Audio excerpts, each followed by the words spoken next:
Job, chapitre 1er, le verset 20 à 22. Alors Job se leva, déchira son manteau et se rasa la tête, puis se jetant par terre, il se prosterna et dit: Je suis sorti nu du sein de ma mère, et nu je retournerai dans le sein de la terre. L'Éternel a donné et l'Éternel a ôté, que le nom de l'Éternel soit béni. Il y a une version qui dit l'Éternel a repris. En tout cela, Job ne pécha point et n'attribua rien d'injuste à Dieu. On voit dans le livre de Job, chapitre 2, le verset 9 à 10, là où on voit que la femme de Job a dit à Job de maudire Dieu et meurt. Sa femme lui dit: Tu demeures ferme dans ton intégrité, maudis Dieu et meurs. Mais Job lui répondit: Insensé, tu parles comme une femme insensée, pardon.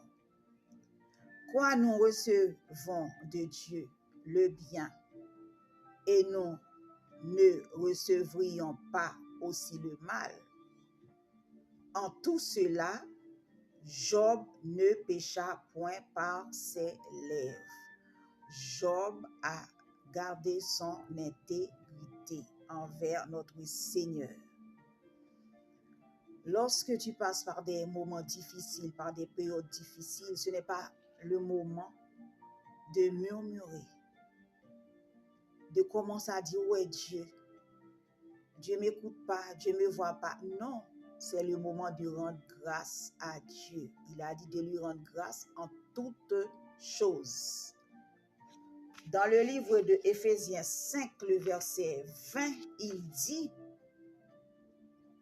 Rendez continuellement grâce pour toutes choses à Dieu le Père, au nom de notre Seigneur Jésus-Christ. On voit Dieu a restauré Job. Dieu l'a rétabli.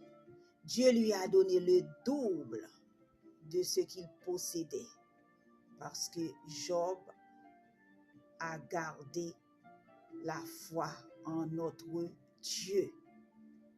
Si il avait écouté sa femme, il allait tout perdu, même sa vie, parce que l'ennemi a utilisé sa femme, mais il a gardé son intégrité envers Dieu.